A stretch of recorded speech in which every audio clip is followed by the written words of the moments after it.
Hey, this is Dante, and you're listening to Give Me Back My Pro Wrestling. Promotional consideration paid for by the following. Come heat up your summer over at Captain's Corner, the purveyor of all things wrestling. We'll be working with stars like Wheeler Yuta, King Haku, Coco Beware, and many more in the months of July and August. Also, make sure to mark down September 20th on the calendar as we present Slam Fest 2025. Montreal's first ever pro wrestling convention will be presented by Captain's Corner and our friends at LWA. Featuring The Godfather, Barry Windham, The Godwins, Doink and Dink the Clown, and a dozen additional stars. It all happens at Ruby Foods on the 20th of September. Make sure to check us out on both Facebook and Instagram at Captain's Corner. Cheers to the working man. Ladies and gentlemen, welcome to Give Me Back My Pro Wrestling.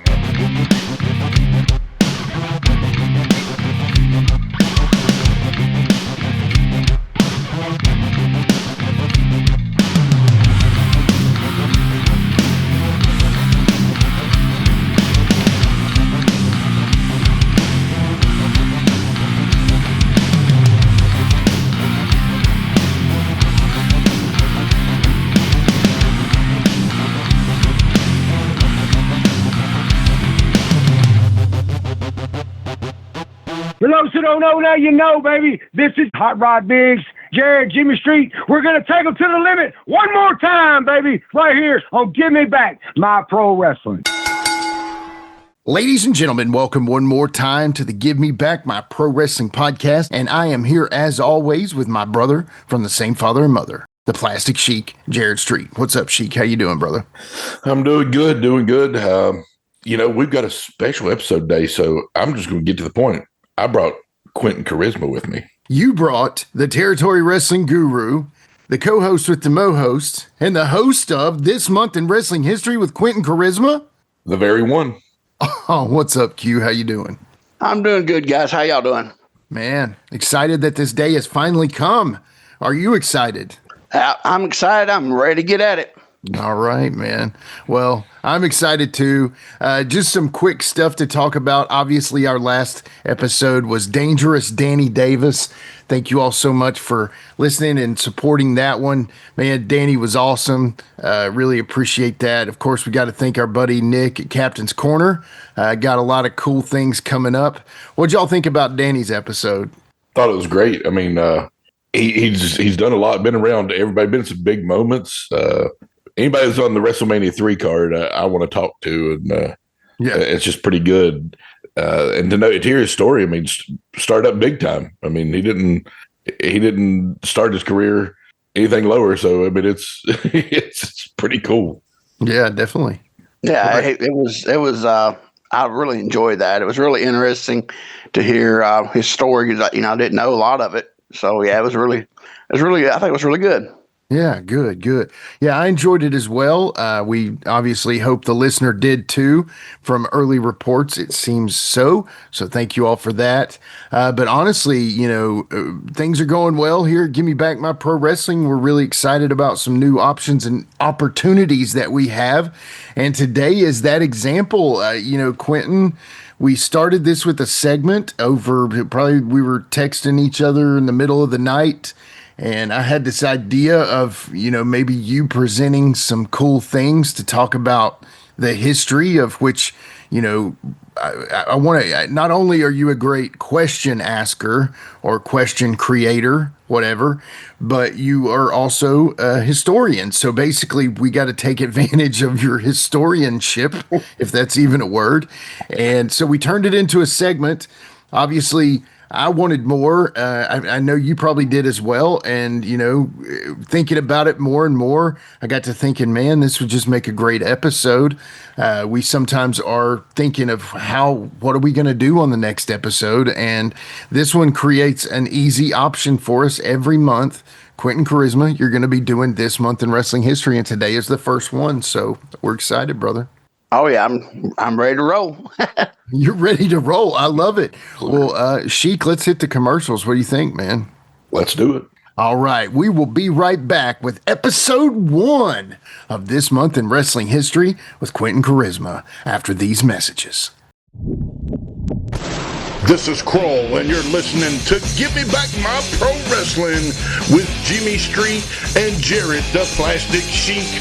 Be sure to like, subscribe, and view all of our USWO and Saw Wrestling content at Nashville Wrestling Network, exclusively on YouTube.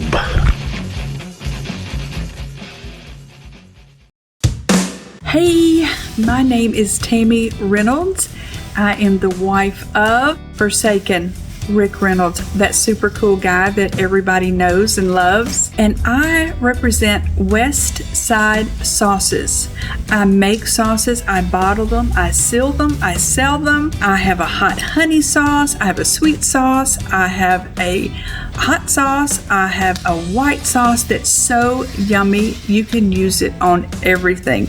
They are absolutely amazing and I'm so proud of them. We make them from scratch. So go on our website, westsidesauces.com, check out our products, read about our story, and go online and order you some of these yummy sauces. And Rick actually uses all of the sauces because he is a die-hard smoker and griller, and so he likes really good sauces and rubs, and I make them, so how convenient is that for him? Go on our website, westsidesauces.com, order you some samples, and I think you'll thoroughly enjoy them. Thank you guys. Be blessed. Welcome to This Month in Wrestling History with Quinton Quarisma. All right, guys, so here we go. This is going to be the first edition of This Month in Wrestling History with Quinton Quarisma, and we're going to go with July since we're in July. So this first one, we're going to go July 1st to July 7th. I kind of broke it up into weeks, so I'm hoping that makes sense. So Here we go. Our first date is going to be July 7th, 1970. We're going to Louisville, Kentucky. And this was a very important day in wrestling history in Louisville. This was the day that the Goulas Welsh Wrestling Office opened up Louisville, Kentucky. Louisville had been shut down since March 1st of 1966. Dick the Bruiser ran it for a long time, and he just closed the doors, and they went dark for like 4 years. It was a big thing on this day. That was Christine and Jerry Jarrett's town. That was one of their towns, along with Evansville and Lexington. So since this was a big things, like I said, it reopened, and then they went on to run it until they shut 97. So this was a big deal. Yeah. And then after when they split in 77, Christine and Jerry, they kept Louisville, Evansville, Lexington, and the other spot shows. But so we're gonna go with the card. We're gonna run down this card. Okay. Okay. So we got the first match. We got Dennis Hall took on Jerry Jarrett, and this was a time limit draw. And this was a babyface match, which was kind of odd. Everybody pretty much knows Jerry Jarrett. Hopefully you do. If you don't, look him up. Legend in the sport. Now Dennis Hall, he was part of the Wrestling Cousins. In the 60s, they had a little group. It's 3 guys. They're called the Wrestling Cousins. It was him, Roger Kirby, and Les Thatcher. And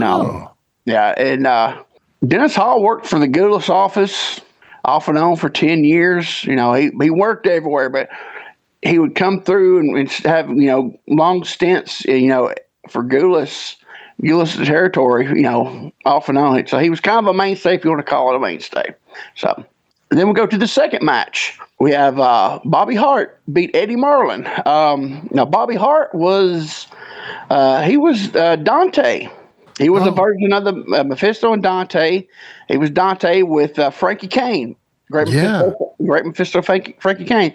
And there's so many versions. I had to kind of clarify it. Because there's been so many different versions and there's so much false information out there. So I went to the source, went to Tommy Higgy. Thank you, Tommy, for giving me the verification on this. So, yeah. Eddie Marlin, I had to go to the source. He beat Eddie Marlin. Eddie Marlin was a Tennessee mainstay for ever. He started out actually working against the Goulas office, I think in the late 50s, I think. Okay. In the Nashville, he worked for a different, but he got on with Goulas, and then got into the family with Jerry and Christine and all that, and worked in the office after the split.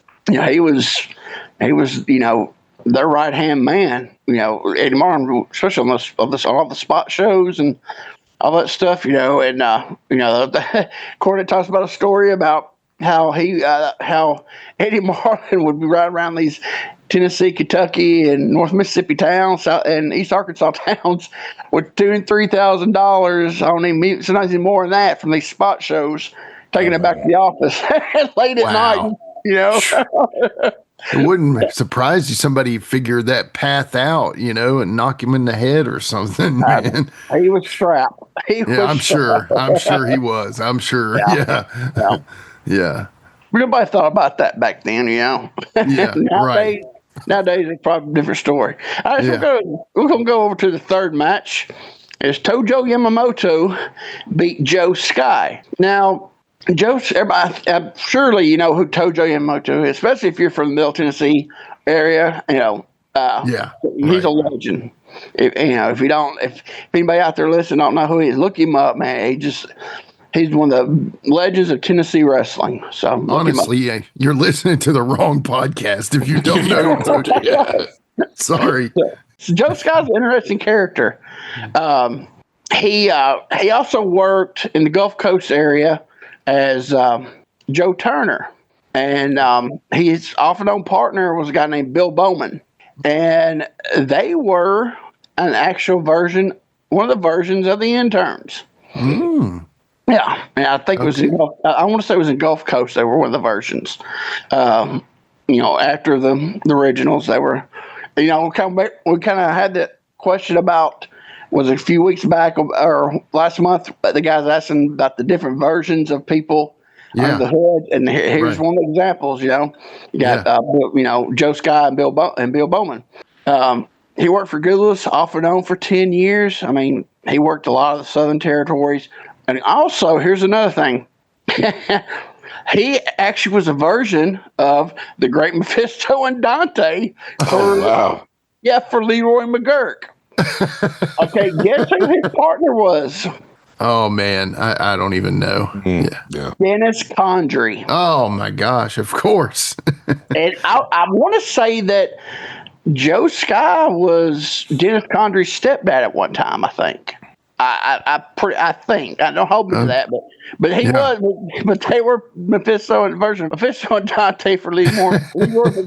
So man. Yeah, that gimmick goes deep, man. Yeah. So he was part of an intern version of the intern version of Mephisto and Don. So Joe Sky got around a lot. Yeah. Seriously. All right, so go to the fourth match. We got Johnny Walker beat Johnny Long. Johnny Walker, everybody knows that's Mr. Wrestling 2. Oh yeah. I ain't gonna say nothing about him because it's Mr. Wrestling 2, and this is the real one. This is Johnny Walker, the real Johnny Walker, who turned out to be the real Wrestling 2. So Johnny Long is an interesting character. He worked about 13 years. Worked for Goulas a lot. Worked on all the Southern Territories. He was just a steady guy in the late 60s, early 70s. Then in the Goulas territory, he had a tag team partner named Jack Long. Do you know who Jack Long was? Ooh, I don't know, not off the top of my head. Me neither. Harley Race. Oh my gosh. Wow. Oh man. Johnny and Jack Long. Yep. I'm quitting. I'm leaving. I guess this is why we're doing this. It's wrestling. It's crazy, man. Oh man. And it shows you the Goulas history, not just this card, but going back. Like I said, who would think Harley Race worked for Nick Goulas?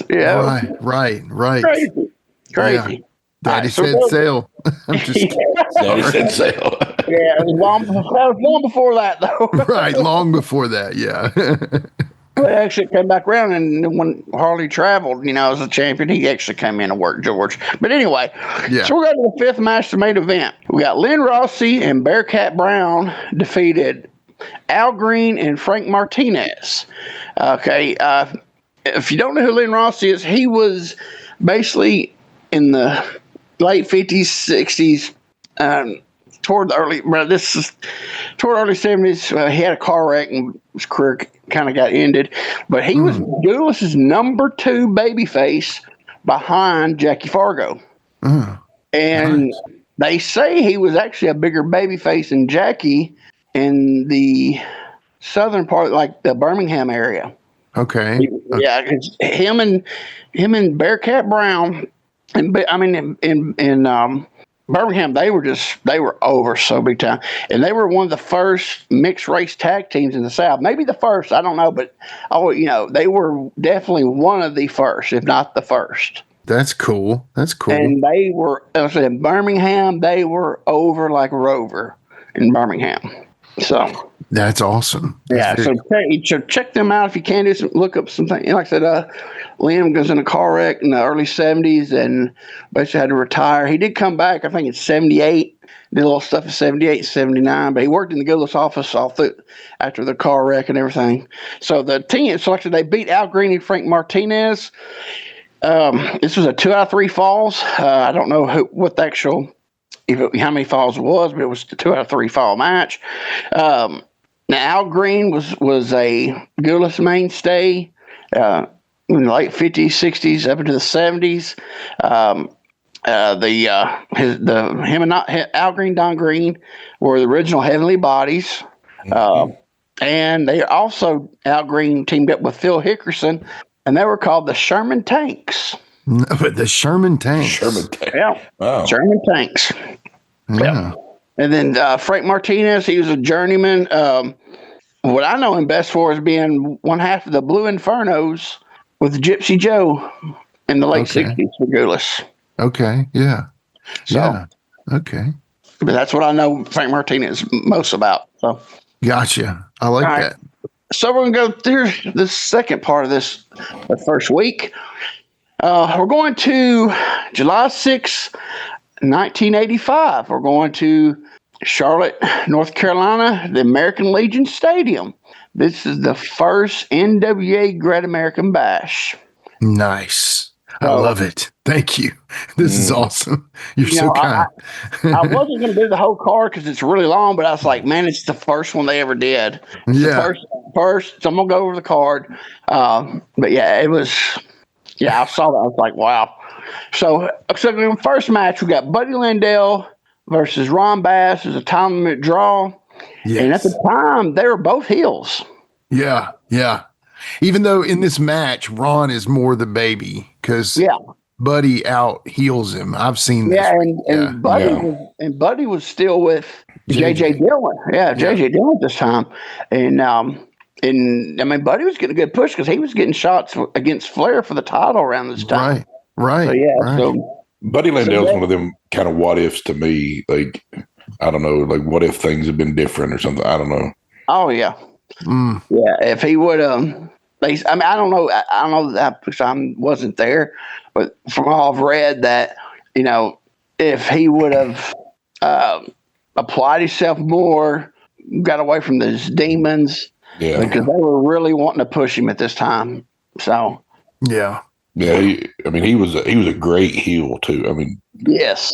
I can't think of. There's not too many in the last probably 20, 30 years that have been like just pure natural heel like he was. He was so arrogant. His arrogance was just Southwest Virginia boy too. I'll take that. Yeah. So that was the first match. No, you're fine. No, you're fine because it really he is a what if. He's one of the big what ifs, or what could have been, Yeah. So, all right. So we'll go to the second match, and it's a national NWA National Tag Team Title match. Ole and Arn Anderson, the champions, beat Buzz Sawyer and Dick Slater. That was probably at the end was probably just turned to a big brawl, I bet. Guaranteed. Yeah. Both. I guess Sawyer and Slater was the baby faces, but they were mainly heels, it seemed like. So that would have been an interesting match. Yeah, I can't think, but can you imagine if that turned ugly? Buzz Sawyer and Dick Slater. Good Lord. Yeah, both, yeah, that'd been interesting. they were both pretty ornery, I heard. So yeah. Oh yeah. Yep. Yeah. So we've got a third match. We got a dog collar match. Jimmy Valiant beat Paul Jones, number 1 Paul Jones. My God, the decades-long feud of Boogie and Paul Jones' army. Golly. Exactly. I remember as a kid being like, just get to the Road Warriors, man. But like now I look back on it and there's some pretty incredible stuff, man. Like, the time where Boogie calls, you're the best black wrestler, and Pez just goes off on him, man. Anyway, sorry, it's your show. It was good. It was. At the time, you like it's just ha ha ha, just Right. funny, and goofy. But man, it was really good stuff because Valiant was over in Mid-Atlantic. Oh God, so much so. Yeah, so, and you look back, man, Paul Jones had a cast of characters, boy. Mm-hmm. So it was really good stuff. If you look back at it now, Oh, totally. Barbarian, Baron, Ivan, Pez or Shaska. I'm trying to think. Tijo Khan at one time. Tijo Khan. Yeah. It was. You look back, it's like, man, that was really some fun stuff. It was middle undercard stuff, but it was still like, as a kid, I didn't respect it enough, but now as an adult, I enjoy it a lot more. Paul Jones was a huge baby face until he turned heel, Yeah. So. And everybody would keep turning on Jimmy. Yeah, I know. Poor Jimmy. He just shake it off. Good stuff. So yes. So we'll go to the fourth match. This was kind of odd here. It was the AWA World Tag Team and NWA World Tag Team title match. Huh. Wow. So it's champion versus champion. And I guess I didn't think the timelines lined up with champion being the champion wise, but it was the NWA champions was Crusher Khrushchev and Ivan Koloff wrestled the Road Warriors to a double DQ. I thought by summer of '85, I thought the Road Warriors were gone from AWA, but I guess not. I don't know. I sure looked it up, but yeah. The Road Warriors were kind of, drifters more than we think, though. Sometimes they would be in short bursts in places. Yeah, I just thought they were completely gone by summer '85, but I guess they what? Because they were doing those, the NWA and AWA worked together a lot through there. Because they did the Kaminsky Park, that big Kaminsky Park show, and they did some big shows together. So, but all right, like I said, I don't know. I should have looked it up. I was trying to get everything. I had so much information trying to figure, it's some stuff I might kind of lax on this stuff. So then we got this match. I don't know. This kind of seemed like just a throw together match. I don't know about, but this next one was Manny Fernandez, Sam Houston, Buzz Tyler beat Billy Graham, Barbarian, and Abdul the Butcher. Oh wow! Those seem kind of thrown together. Yeah, it just like is that a Teddy Long SmackDown match? I'm trying to think. Only one on here that people might not know. Sam Houston a little bit. I mean, that was Jake's brother. Now Buzz Tyler's one. No, I'm pretty sure that might be one name. Now, a couple episodes, Rick Link talked about Buzz Tyler. Quite a bit, actually. Yeah. Avalanche Buzz Tyler. Yeah. He was with him in that IWA, and he's with him out there at Central States. Yeah.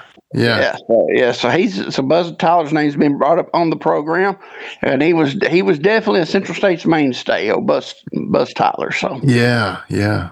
But still, that match just kind of I don't know. It's just kind of odd with all these big matches, and then that's thrown in there. So Put some filler, baby. Put some filler out there. yeah, Just something for the popcorn fellas. we need some time. They Need some need to take time. a pee break, daddy. I'm still sitting in my underwear. Exactly. With nothing else on. Yeah. So With my underwear I'm over here geniusing. right, geniusing. So we go to. I got tickled me on that one. Yeah. So we'll go to the sixth match. It's the NWA USA Heavyweight Title match. The champion Magnum TA beat Kamala. Oh, okay. Yeah, I just saw this match actually. Oh, did you? Yeah, I just saw it. Yeah.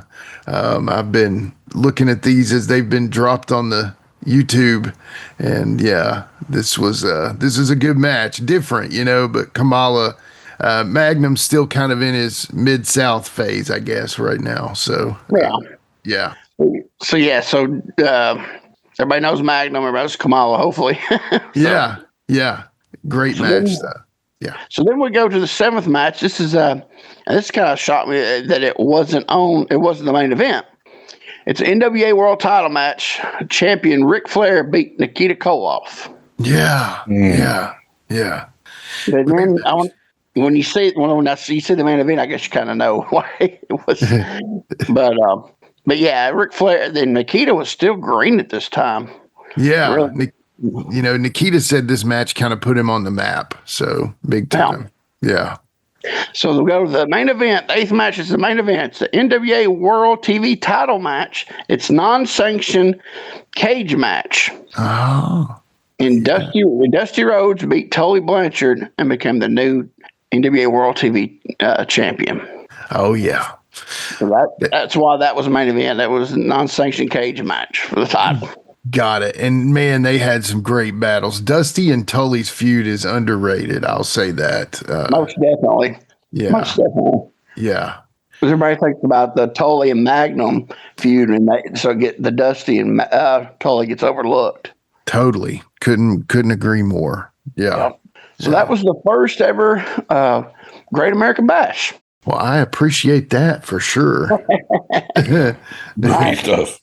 So now we're still in the first week of July. We're going to go to July 4th, 1988. This is kind of we just went from the high of the first Great American Bash, and it's going to bring us down a little bit. Oh. So July 4th, 1988, Adrian Adonis passed away in a car wreck.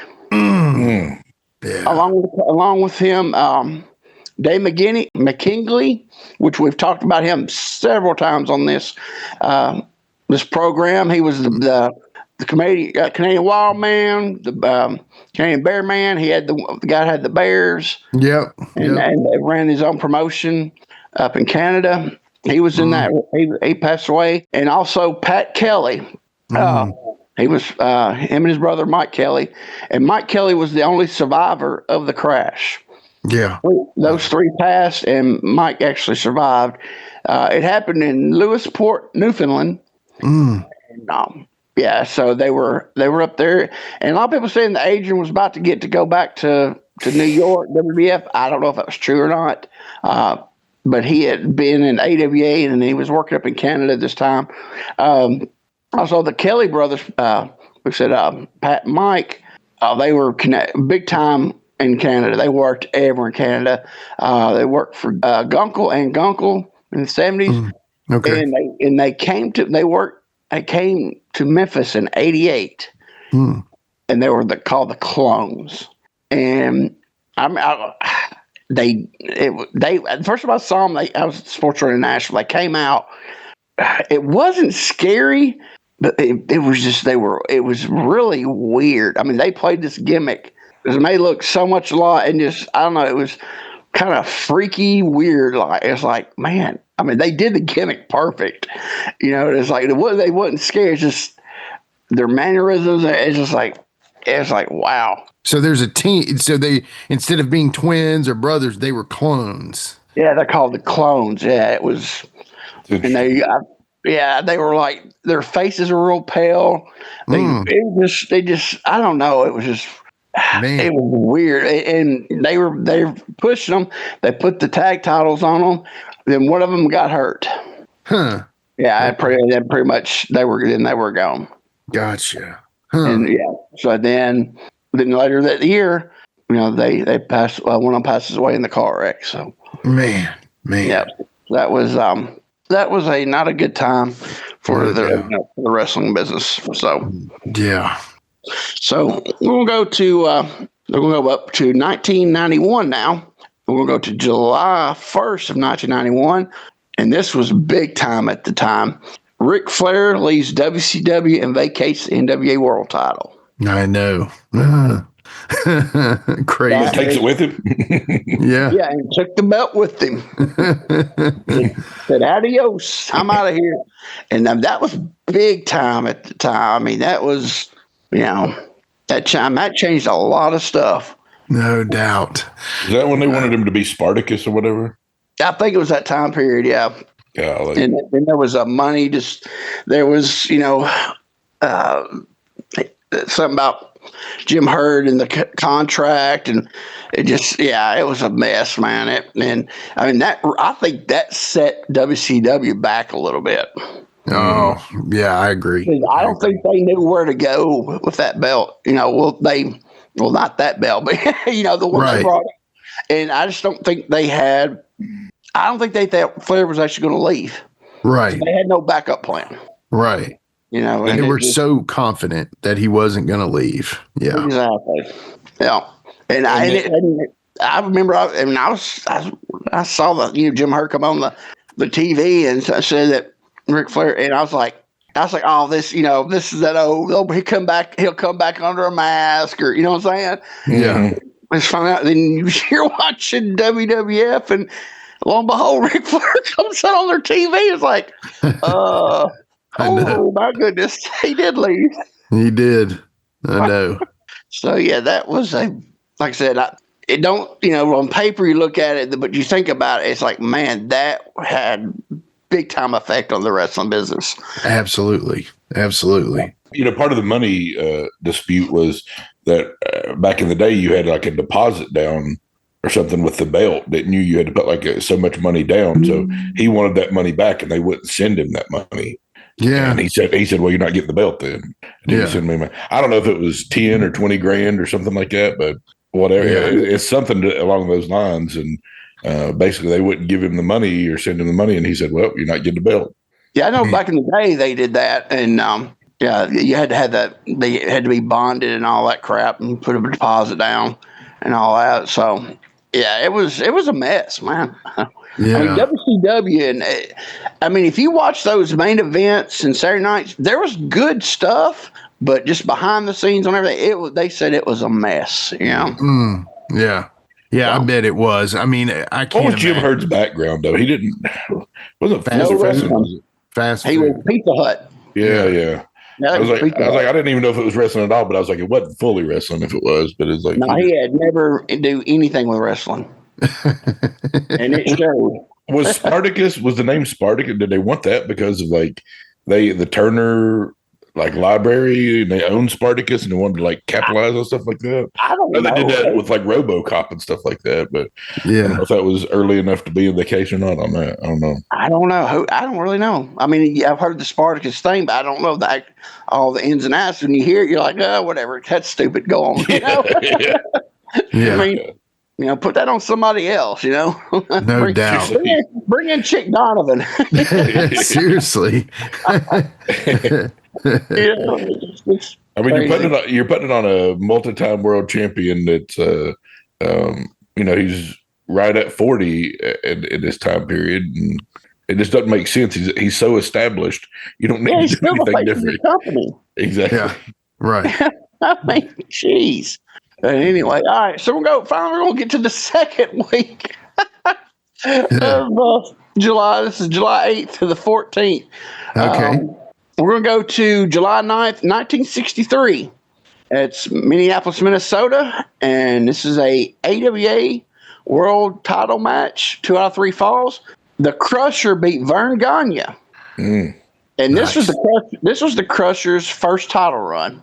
And So I was looking this stuff up, and I didn't know this at the time, but the AWA, the first, I won't say 5 years, they changed their title a lot. Oh, yeah. Yeah. Yeah. It was an average of 2 to 3 times a year. And then at like 63, it changed like 5 or 6 times. That's crazy, man. Yeah, especially back then, your world titles did not switch hands like that, Right. So, Right. Because you'd have guys that would hold it for years almost, So, yeah. So, yeah. like Bockwinkel, I think Vernon and Nick Bockwinkel were like the only two that had it in the 70s, I think. So, Yeah, right. Exactly. so I was really shocked by that. So, okay, then we'll go over to July 8th, 1985. This is going to be in Foxborough, Massachusetts at Sullivan Stadium. Okay. This is the first WWF King of the Ring. Oh. So here we go. This is the first round. We got Jim Brunzell beat the Spoiler. I got to say something on this one because I don't know if that was Don Jardine because he did work up in New York. So I'm thinking that might have been him. Yeah. Okay. Yeah. Okay, so we'll go to the second match. Tito Santana beat Terry Funk by DQ. Yeah. Third match, Iron Sheik beat Brian Blair. Oh. Brian Blair, I make you mom. Yeah. It's interesting. I heard him say something like that in the video the other day. It was literally about Brian Blair. That's the reason I came up with that. Yeah, when I wrote that down, I was like, that's years later, that became a real hilarious thing. Yeah. So we go to the fourth match. We got Ricky Steamboat beat Greg Valentine. Oh. The fifth match, this was really odd. Les Thornton beat Steve Lombardi. I think somebody no-showed and they put Steve Lombardi in there. You know it. Just go, Steve. Come on. So then, we got the sixth match. We got Don Morocco beat JYD, which that really shocked me. Yeah. Pedro Morales beat Johnny V, which I think Johnny V filled in for somebody. Yeah. Then we got the eighth match. Bob Orton Jr. beat Paul Orndorff. Oh, no, he didn't. It was a double DQ. So they're both eliminated. So they're out of here. So we got the quarterfinals. We got Jim Brunzell versus Tito Santana. Time limit draw. I didn't understand because Santana was the Intercontinental Champion. It's a baby versus baby, but you got to put your champion over. Oh, yeah. In that regard, definitely. Yeah, I didn't understand that. So go to the 10th match. Iron Sheik beat Ricky Steamboat. 11th match, Don Morocco beat Les Thornton. And we're going to the semifinals. Let's see here. Iron Sheik beat Jim Brunzell. Don Morocco beat Pedro Morales. And then the final was Don Morocco beat the Iron Sheik, become the first ever King of the Ring. There you go. Really odd that they put a heel over for the first time for this. I guess they didn't think they were going to bring it back. Yeah. Because somebody put a heel over, and then that wasn't the main event. The main event was a WWF title match. Hulk Hogan beat Nikolai Volkov. Okay. You couldn't have Hulk not on the card. Right. Yeah. And also, the thing about this was not televised. Oh, yes. I've heard about this. It wasn't even, I mean, is there even video of it? I mean, do we know that? Okay, here's the thing. People through the years say they were there and they did see cameras. Okay. So this is one of those holy grails of the old tape trading days that this was out there, but nobody, because it was taped. Yeah. There was cameras there, but there was no announcers. No, it was just, so it's probably in that vault up there, just sitting up there nobody knows about. Man. So it's probably like, I mean, to throw off the subject a little bit, but along the same lines, like the first ever Royal Rumble technically wasn't like a televised thing either, I don't think, because that's the one that one man gang won. So I wonder if it's similar. They were like testing. It was almost like a test. Yeah. Maybe. And my thing is, though, they had this at Foxborough Stadium, Yeah, that's crazy. Sullivan Stadium at Foxborough, where the New England Patriots played at the time. So I don't know.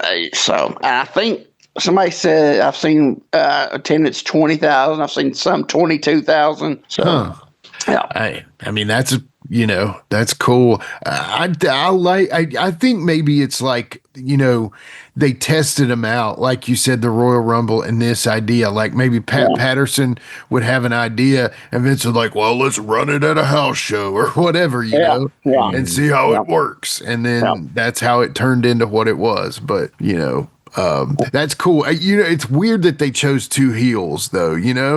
But maybe that was to try to set someone up for Hogan. I don't know. Like, I mean, there had to be something after that. So yeah.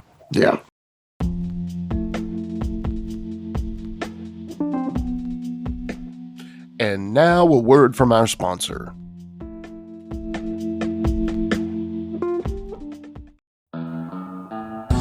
Tennessee is known for its beautiful music, mouth-watering food, good-looking, friendly people, and professional wrestling. CHW Wrestling proudly carries on the tradition of great Tennessee pro wrestling on July 19th at the Armory in Ashland City with the Volunteer Stampede. 6 huge matches, including for the first time ever in professional wrestling history, it's father versus son scholarship on a pole match, where you will see the Kentucky Iceman do everything in his power to keep his son Cade from attending the University of UT Knoxville. Cade is going to need every proud Tennessean cheering him on if he has any chance of fulfilling his dream of becoming a volunteer. The all-nighter Austin Wright is the undisputed, undefeated CHW heavyweight champion and has overcome every challenger that has stepped forward for the past 210 days. He survived the grueling match with Colton Cage, where Austin climbed the ladder to retain his title. And on July 19th, he seeks his next opponent as he offers a championship open challenge to anyone who thinks they have what it takes to go toe-to-toe with the champ. More championship gold is up for grabs as the CHW Tag Team Champions, the Sons of Wrestling, put their titles on the line against their hated rivals, the Wild Wolves.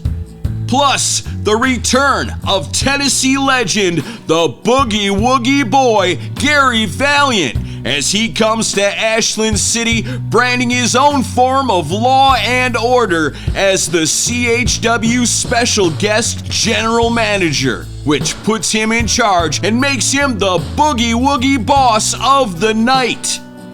You will also see in action Stephen Green, Colton Cage, Cousin Condry, AJ Hall, Big Playboy David, and Dark Snyder.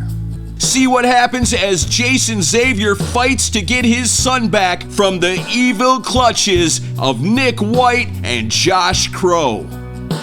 Saturday night, July 19th at the Armory in Ashland City. Doors open at 6. Bell time is 7. Only $12 for front row and $10 for general admission.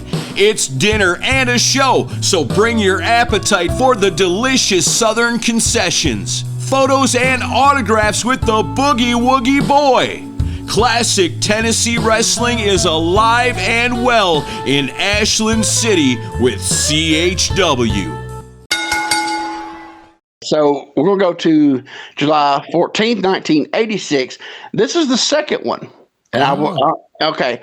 And it was at Sullivan Stadium, Foxborough, Massachusetts. No, not televised. And the finals was Harley Race beat Pedro Morales. And this is when this King of the Ring took off. Because remember, actually Harley became the king, Harley Race up there. Mm-hmm. So they actually kind of wanted to do something. I don't go over the card because, like I said, there's 27 matches. But they ran another town the same night.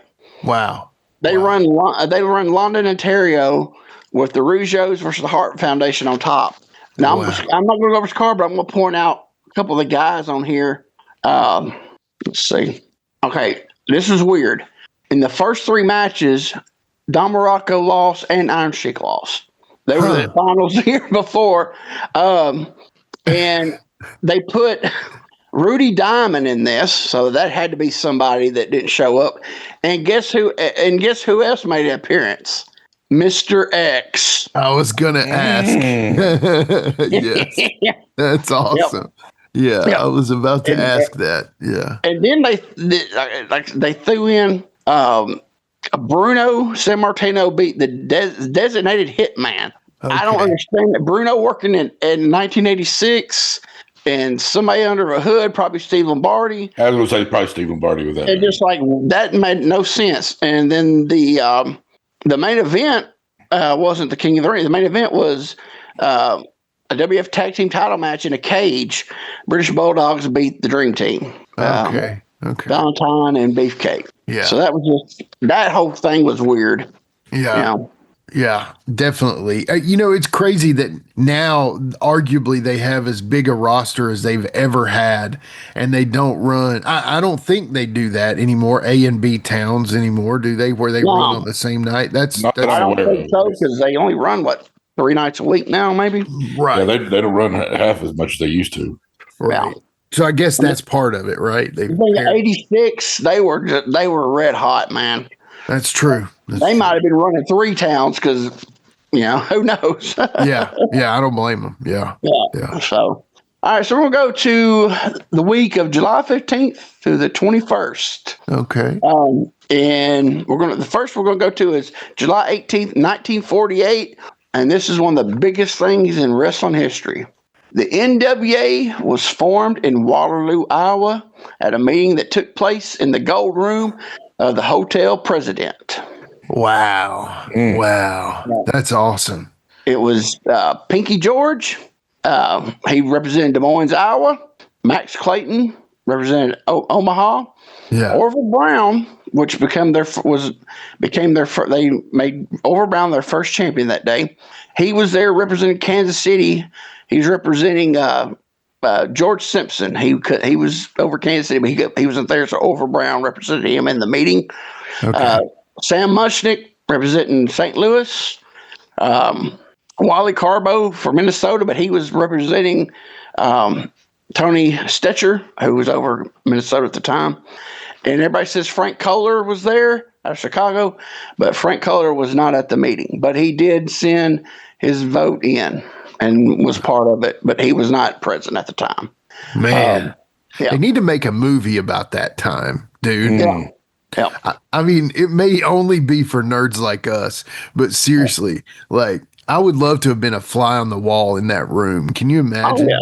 Just all the conversations. Yep. Oh, man. And they actually had ran a show that night with Orville Brown being the new champion. But I don't think he was actually, he was Kansas City's, he was that area's big champion. So I don't think they actually called him the NWA champion that night. So but I'll post the actual newspaper clipping from that. Yeah, please do. Yeah. Okay. So then we're going to go to July 20th, 1973. We're going to go to Houston, Texas. This is an NWA World Title match, 2 out of 3 falls. Jack Briscoe beat Harley Race for the NWA World Title. Nice. That had to be a good match. Oh my God! Can you imagine? How could it not be? Right. I mean, if you could see it and then you saw it and it was a terrible match, you'd be like, "What? What happened?" Yeah. Whoa. I mean, strange things have happened, but I mean, I just can't see that not being a good match. Yeah, that's 2 machines right there going at it, man. If we had video, Yeah. I don't think that's out there. I don't think. And I'm pretty sure this is the night that Jack Briscoe got that horrible red belt. Have you ever seen the red version? Yes, it is horrible. I agree. I don't think I've ever seen them. I have to look it up. Oh yeah, it was red. Then I don't know if it was velvet or whatever it was, but it started turning. What is that, velvet? Yeah, what is that, velvet? It's beautiful. And or sway. It was something to sway. I don't know, but it started turning. They had to take it and redo the belt. So, Dang. but I think that was the night. I think that was the night that they introduced that belt to the champion. Gotcha. Okay. Yeah, I think Briscoe was the only one to ever have the red belt. Poor Jack.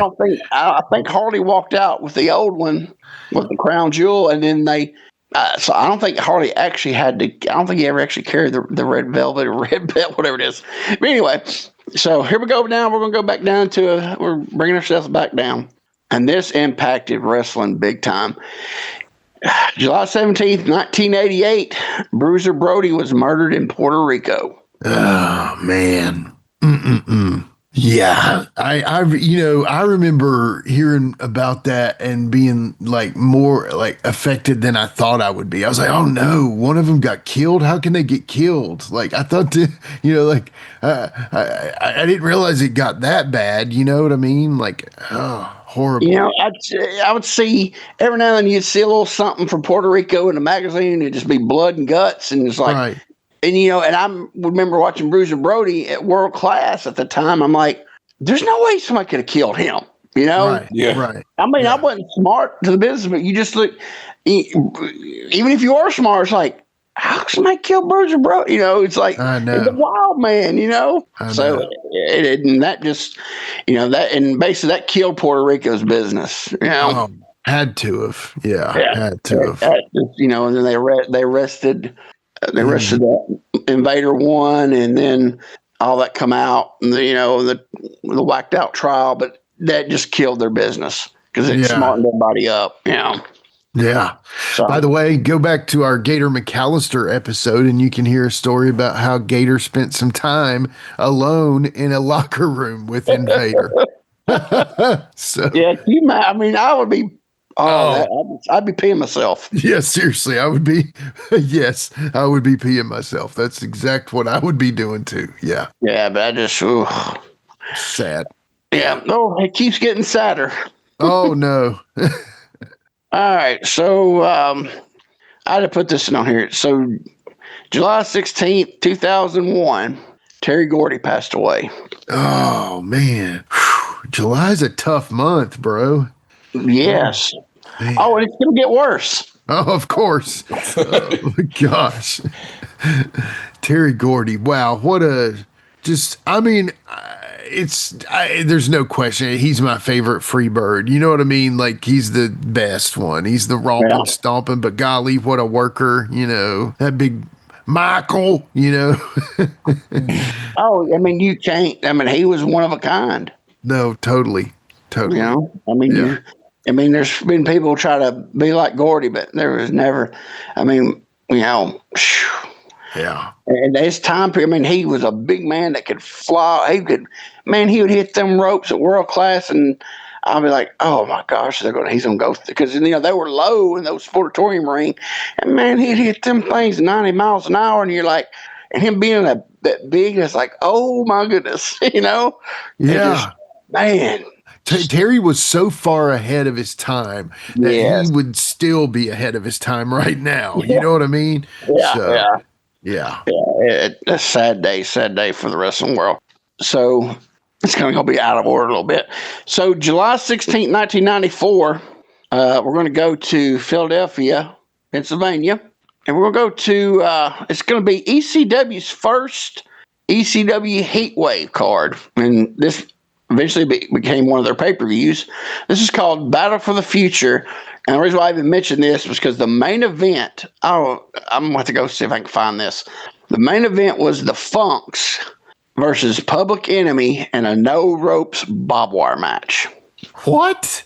I got it. Oh my gosh.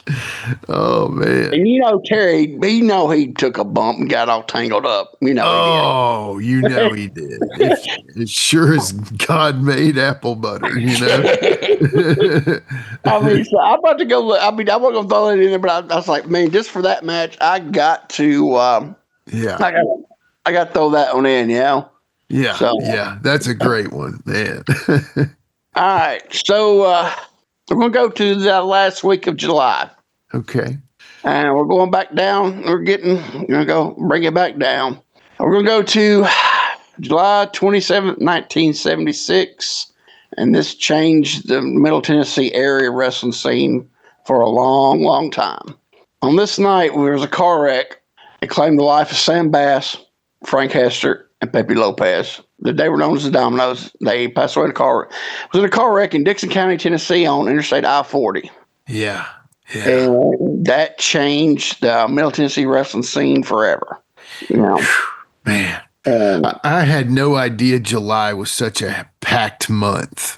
You know what I mean? Like, I had no idea this was the perfect month to start with. Because wow, absolutely. Yeah, it was. That was. I mean, that's coming up too, and and it's crazy. I drove over that, come back from Memphis area a lot of times. That went over that bridge, around that bridge area right there, and that was just. I mean, and there's. I don't know if it's true or not. You hear the story about somebody said that Phil Hickerson actually rode from Memphis to Jackson, and he got out in Jackson, and then they said Phil was like, "I'll never ride with Sam Bass again." So I don't know if that's true or not. Because they said that Sam would just fly. When they said, he would. He was a demon on the road, and they said he just bought. And this is a new Ford car he just bought, and he was just hammered down. And then there's another story you hear. Like I said, you hear all these stories for years that. Lawler he rode in a separate car from Sam Bass that night. But he would have been in the car, is what I've heard. Yeah. Yeah. Most times he would have been in the car. Man.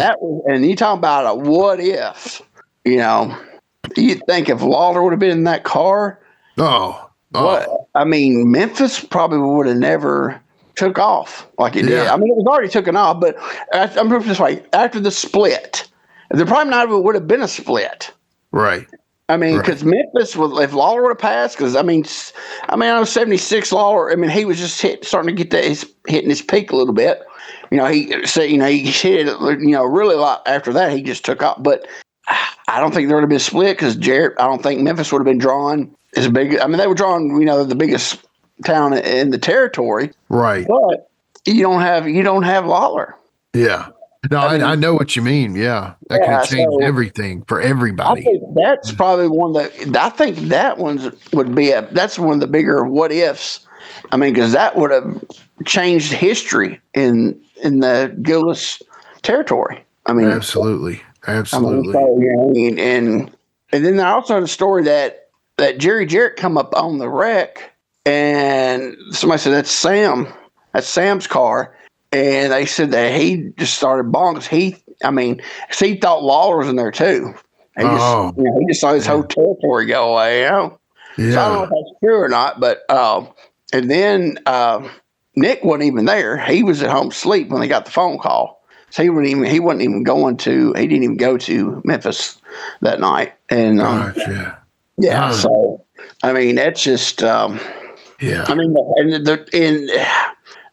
so what I heard from what I overheard was that there's a car stalled on the interstate, no lights on, and they come through there over 100 miles an hour and just plowed it. And then an 18-wheeler came in from behind and hit Sam's car and blew up and caught on fire. So. Yeah. I think I'd said this earlier when this came up on another conversation that we've had, but when I was coming back from the Memphis Hall of Fame last year, I was riding with Ben Jordan, and Ben told me the exact spot, and he's told me the story like you're telling us today. And it was pretty crazy to drive over that spot. Crazy time, man. What a crazy time. So. And what's crazy? I mean, you got to think about all the boys, especially after that, right? First, say a year after that, they had to drive over that every week. Yeah. Seriously. No way to get around it. They could have got off and took it back the long way around and come back up and got back on 40 around. That's not the wrestler way. You know that. No, you're coming back. You're coming back from Memphis. You're hauling butt back. Right. You're not. You don't want to stop, and then you go down and do Saturday morning TV. I mean, it just. I don't, man. I just. Yeah. And Lawler. You got to think Lawler. Every time he'd go through there, thinking, it had to. It affect him just everybody driving through there. Oh, totally. For a while, Yeah. So, Absolutely. it was crazy. So the last match of the Dominoes that night in Memphis, their last match was against Don Anderson and Don Kernodle. Oh, okay. Okay. And while I was researching this, I think I uncovered something that nobody really realized. And that's what we like. Yeah, so I'm not saying I'm 100% correct, but I think I'm pretty close to 100% on this one. Okay. And Jim Cornette hasn't even talked about this. I ain't saying Jim Cornette's wrong, right? But I've this research, and I actually talked to Bo James last week about it, and Bo was like, "Wow," he said, "I'm confused now." I said, "I am too." So Joe's like, "I didn't never know this," and so Memphis is Monday nights. Okay, this is part of the territory, the West Side. You worked Memphis on Monday. Tuesday you did Louisville. Okay. Wednesday was Evansville. That was that side of the territory. The side that Jerry Jarrett booked, right? Right. So everybody thought when and even Cornette said he was there the next night, Tuesday, at the Louisville Gardens, and when they announced Sam Bass was killed in a car wreck, the people cheered. Oh my gosh! Okay, but here's the thing. I went looking for the newspaper ad for for Tuesday's night at the Louisville Gardens in Louisville, Kentucky. Couldn't find nothing. Kept backtracking. There's no, I was like, well, maybe they didn't put it out on. Maybe they only put the card in on Monday in the newspaper. No card. Well, definitely in the Sunday paper, they're going to put for that week. Sunday was automatic. The card for that week for whatever town was going to be in that Sunday paper. Okay. Guess what was in the Sunday paper? An ad for wrestling tonight at the Louisville Gardens on a Sunday. There was no show on Tuesday, the 27th. That's crazy. Yeah. And I showed all that to Bo, and he's like, I did not know that. And he goes, and I heard the same story about the next night in Louisville, them get Sam Bass getting cheered for dying. He said, this don't make sense. I said, I know. So was Cornette thinking, and was it the actual following week that they said Sam Bass died and they all cheered? Because it definitely wasn't the next night. Yeah. It was not Tuesday night at the Gardens. Right. Oh, dude, that makes me want to play the dun dun dun. You know what I mean? Like, Bo James didn't know. Jim Cornette got it wrong. I wonder if Randy Hales would know. Maybe we could ask him. But was he working in '76? Well, he knows the history too. He knows the history. He's got a lot of the books. Yeah. But maybe he can look it up because there was no ad for Tuesday, and there was an ad for Sunday, and that was rare. Every now and then, they would run Memphis on a Sunday, for some reason, But I don't know. And I thought, well, maybe it's a misprint, but they would have had the Tuesday if they misprinted and had put Sunday on it. Yeah. They still would have had it in Monday's paper, corrected as the Tuesday night card. Wow. And on Tuesday, and they would have had it in the Tuesday paper, saying tonight's card. So it could have been a misprint. Yeah, we're gonna have to find that out because Randy mightn't be the one to know. Because if Bo doesn't know, you don't know, and Jim Cornette got it wrong, then we're running out of options. I was going to look up in my Mark James books. I got Mark James. Okay. He's historian. We should get him on the show sometime. Okay. That would definitely be good. All my stuff is packed up in my storage closet. And I have no idea where it's at in there. Okay. Yeah. Yeah. So when I moved this last time, I put all my wrestling stuff, all my history, all the wrestling history stuff, all that in one box. Yeah. And I have no idea where it's at. It's in that closet somewhere. Oh, we got to find that. Yeah. Because like I said, Mark James, like I said, he should know because he's, he does the history of Memphis. But I don't know. It's weird that if they did move it to just weird that if they did move that show to Sunday instead of the regular Tuesday, and then that happened. Yeah. Yeah. Because actually, they passed away. They didn't pass away on the 26th. They passed away on the 27th because it was like 1 o'clock in the morning. Right. So it was actually on a Tuesday morning when they died. Whew, that is crazy. That is crazy. It's stuff you find when you start digging through stuff, man.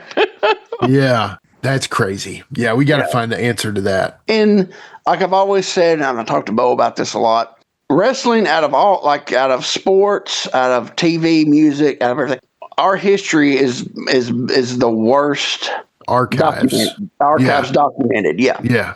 It's the worst. Yeah. That's sad, isn't it? Sad. Movie history, television history, film, just every sports. Yeah. It's all, and wrestling is just, it's horrible. Yeah. It's really sad that and I think because wrestling was looked at, the promoters, the boys, they all looked at it as a job. Right. And, it wasn't like, hey, we need to save this stuff. Some of them did. They, I think save, their books and stuff. There's some stuff, found, but it was a job to everybody. And, it just, and like when I got in the business, you didn't save nothing still. Right. Yeah. I saved a few things here and there when I first started, and bought some pictures from Steve Bryant, but you got some, but you didn't let the boys know. Even when I started, right. They called, you got called a mark, and it's like that. I think that was one of the reasons why our history it sucks. the archive of our history, because it was like I said, it was a job, and nobody you were worried about, right. You worried about staying healthy, payoffs, it was totally different now from now. Right. Right. Yeah. I mean, you get a guy losing to somebody else and Boaz on a Saturday night. You know what I'm saying? You never think somebody's going to care about that in the future. Yeah. But then here comes Give Me Back My Pro Wrestling, and we do care. And, and it's sad, but I can see what you're saying, because so many guys are just like, yeah, it's a job. I'll forget about the last match last night. And I guess it's sometimes why when we interview these guys, these epic matches in our mind, we ask them about, and it was not as a big a deal to them because it was just a job, Just a job. And like now, like I said, time I didn't collect. I got stuff here and there, and now I look back, I'm like, and video. Oh my gosh, that is the world. Wrestling. There's there's stuff popping up every day. Right. Like the Holy Grail, especially back in the tape trade days, the Holy Grails that popped up. The Ric Flair versus the guy down at Villanova, whatever his name. I can't remember his name. But anyway, the one where he lost the belt to the guy, and they were going to do the switcheroo, and Flair's like, no, we're getting out of here because they'll kill us if we do it. Yeah. Jack Veneno, or whatever his name is. Okay, that was supposed to never been taped. What was it, 2010 or something? It surfaced. Oh, yeah. Okay, and then one of the other Holy Grails was Buzz Sawyer, Tommy Rich in the cage. Right. And what happened? It surfaced on the network. Yeah. So our history is not documented worth crap. Video is the worst part of it. And like me, I wished I would have bought a camcorder and recorded every match. Like, I don't have my match with Ricky Morton.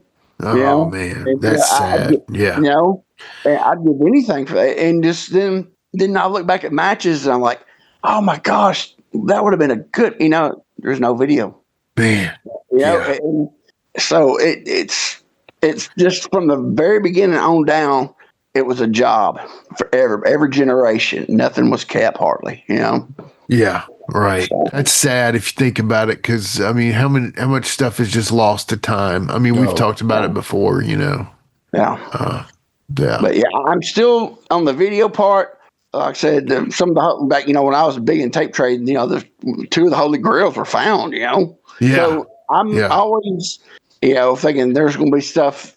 It's going to pop up eventually. Some stuff. Yeah. Eventually, hopefully. I mean, but you look at it like something like the curtain call in WWE. They have no footage of it that they shot because they weren't recording that. They have that fans video. Yeah. So it's amazing in '96 that WWE wouldn't have been filming their house shows. Yeah. To me, just for the hell of it. I mean, well, they just didn't.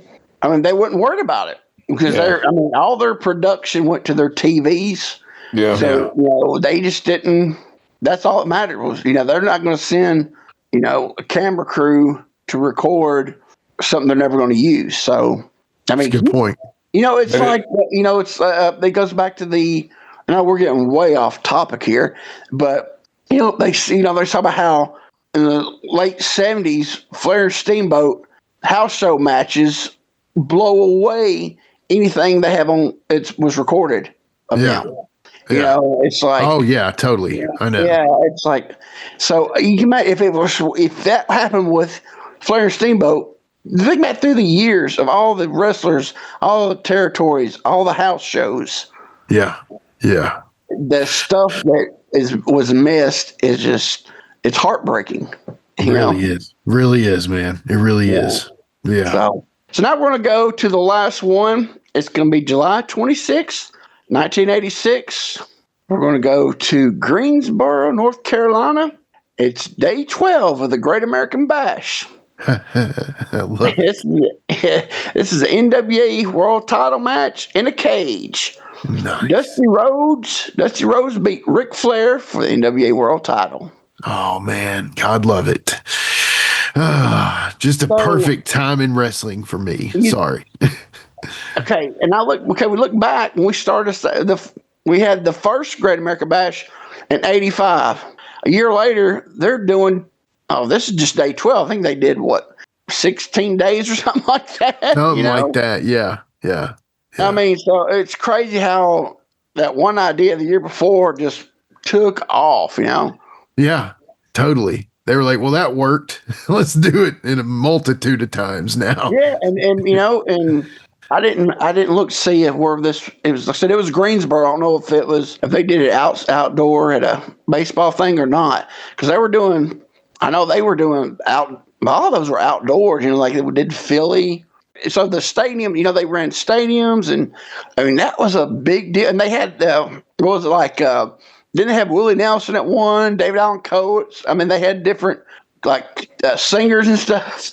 Because I remember I think I saw pictures like David Allen Coe, Dusty Rhodes, Ricky Morton, somebody else up on stage singing at one of the Great American Bashes. Yes, I mean Jimmy Valiant, I know was up there, or maybe that was David Allen Coe. I can never tell the two apart. No, I'm just kidding.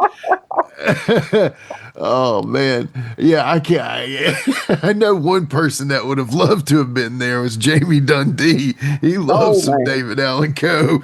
Yeah, he does. Yeah, he does. And speaking of Jamie Dundee, David Allen Coe, I knew who David Allen Coe was. I heard his songs, and Jamie Dundee come in the dressing room. I think it was I think it was summer of '92. He came in singing those what's the word I put it? Those very those inappropriate David Allen Coe songs. The triple X rated ones. Yeah, coming singing them. I was like, who are you singing? He said, that's David Allen Coe. I said, no, it's not David Allen Coe. He's like, boy, you see that? And he smarted me up. I was like, wow. Yeah. I did not know that.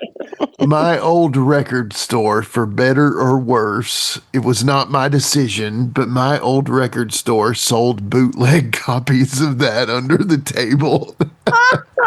Oh wow. Oh, it is something else. That's all I'll say about that. Yeah, definitely. Yeah, it's wow. Yeah, it's not for everybody. Let's put it Definitely that way. not. Definitely not.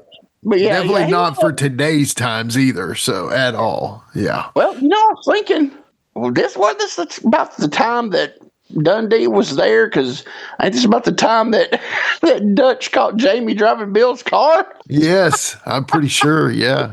Yeah, because 86. So yeah, Jamie was not old to be driving. So this is probably around the same time.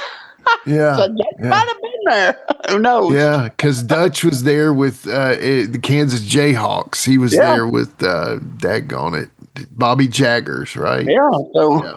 Yeah. and this might where Jamie got his love for David Allen Coe from, Yeah, exactly. He could have. I mean, it could have been that concert actually. Yeah. Hey, Daddy, who is that up there on that stage, Daddy? Who is that? Ah, shut up, boy. It's David Allen Coe. I'll never do that again. I'm sorry. You gotta leave that in, man. Oh my God. Oh God. Ooh, man. Wow. I didn't go the rest of the card because, like I said, day 12, it wasn't really. Right. I mean, it's a big deal, but it wasn't like I went over that first one because it was the first one ever. Yeah. This is the next year, and we're already in day 12, so I didn't. I just hit the highlight of it. So I'm sure there was a lot of good stuff on that card. But this is the big one though. But yeah. Yeah. God bless I'm gonna be doing a watch along with Gene Jackson coming up on one of his Patreon channels for the Great American Bash 86, hopefully sometime soon. Although he may postpone me till next year. So I'm a big fan of the Great American Bash. And Jared, I know you are too. We absolutely, and obviously anybody who's a real wrestling fan probably enjoyed the Great American Bash. But man, it meant so much to the street boys for sure. So, I remember waiting every Saturday for TBS. Yeah, just that summer to see what happened this week at one of the Great American Bashes. Oh, totally. And I remember they would, the Great American Bash was synonymous with being outside. And a lot of times you would see guys, they would cut to this week, Ric Flair wrestled Magnum TA at the Greensboro Coliseum or whatever. But that time frame, they were actually outside usually. And it was awesome because there was like that extra level of outside sweat. And, you know what I mean? It was just awesome. So, yeah. Yeah, there's a great time in wrestling. That's some, those, up to I guess about 88 when they kind of started fizzling. I mean, not fizzling out, but kind of lost their, yeah, their, definitely. what I'm talking about, Yeah, right. But yeah, those first, 3 years was just awesome. Oh man, I know. Trust me. They're right now in the golf carts at that one baseball stadium. They run that golf cart. Yeah, it was like the Midnight Express and Jim Cornette riding on the golf cart. Was it versus Baby Doll and the Road Warriors? I think. Am I right about that? I think that might have been it.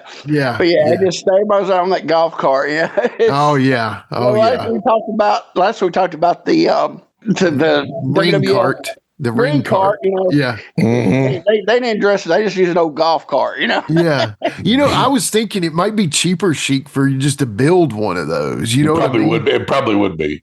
Yeah, and not for me because I have no skills at building that. But no. I'm just saying any mechanic friend of ours. I've got a guy. You got a guy. Okay.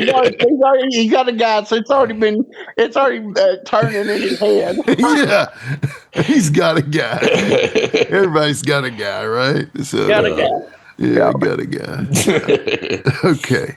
All right, so that's all we got this month. I hope everybody enjoyed that. Absolutely. I learned some good stuff, So I mean, if I learned something, I know everybody else did too. So I hope they enjoyed it. Yeah, absolutely. Wouldn't bore them because I know I kind of go deep sometimes on stuff. So I hope it wasn't too boring for you. And I hope everybody enjoyed it. No, bro, this is exactly what I was hoping for. And I look forward to future episodes. Absolutely. Great job, brother. I can't wait to hear more in the future. Great job, buddy. Yeah. Thank you, guys. I really do appreciate it. And I hope everybody enjoys this because I had a blast doing this research and I've already started on next month's. Awesome. So, and this has been This Month in Wrestling History with Quinton Quarisma. All right, guys, we'll be right back after these messages with more from Quinton and the Plastic Sheik on Give Me Back My Pro Wrestling. Relive the glory days of Memphis wrestling with the Retro Wrestling Review USWA podcast. Each week, we go back in time to review USWA Championship Wrestling from the 1990s, episode by episode. Join us for watch-alongs, behind-the-scenes stories, and exclusive interviews with people who were there and lived it. Whether you grew up watching it or you're discovering it for the first time, this podcast is your ringside seat to Memphis wrestling history. It's all a part of the WrestleCopia Podcast Network. Listen now at USWApodcast.com.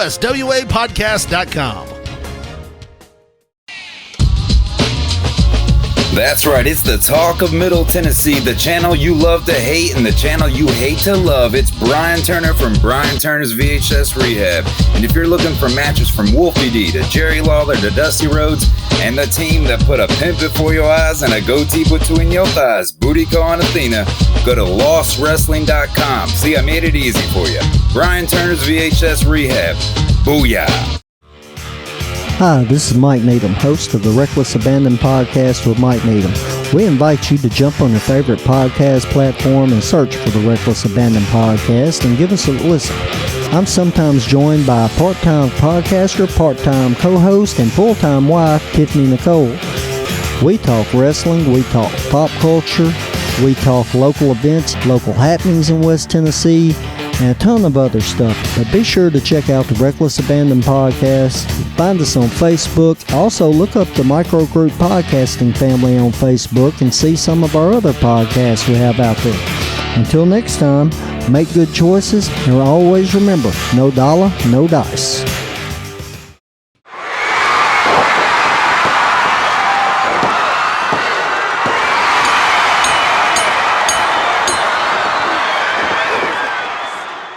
Oh, Sheik and Quinton, man, one more time. That was a lot of fun. Dude, seriously, I will say this with every bit of sincerity in me.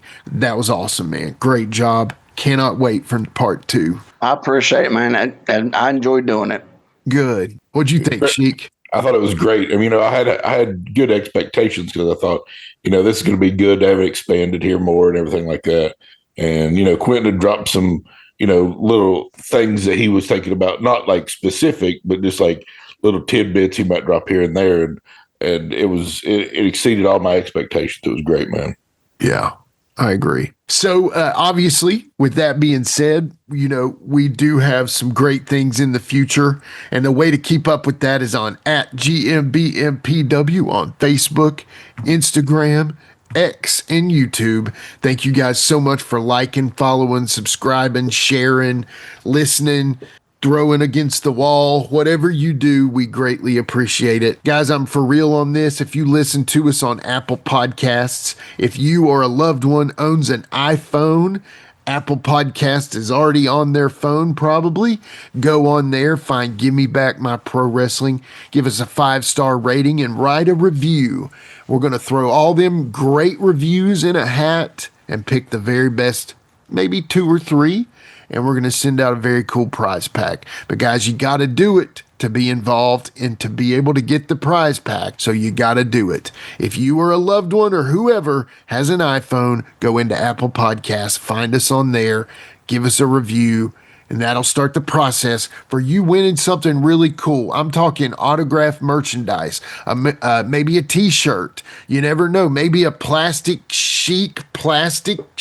I don't know. You never know. Hey. But Jared's like, I want to enter.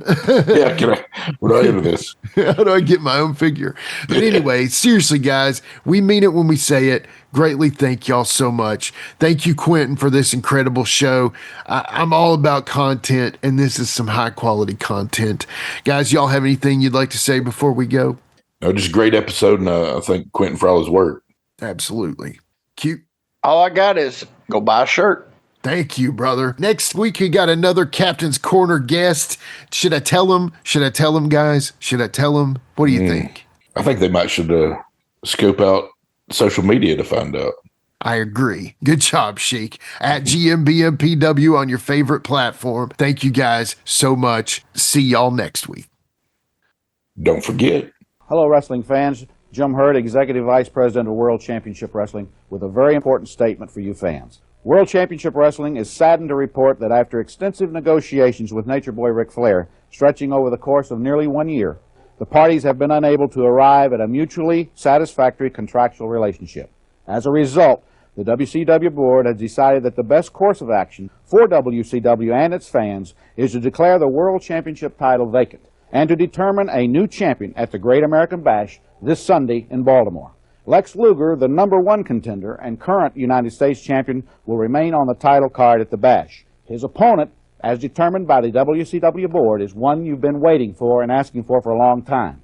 It's Barry Windham versus Lex Luger at the Great American Bash in Baltimore. On a personal note, I'd like to take this opportunity to extend my best wishes to Ric Flair and wish him the best in the future. He's a great champion. With a tear in my eye, this is the greatest moment in my life.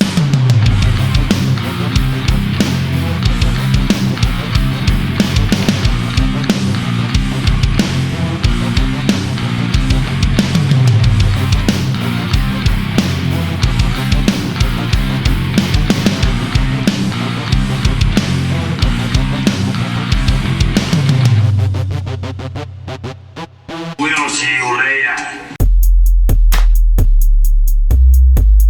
This has been a James Rock Street production.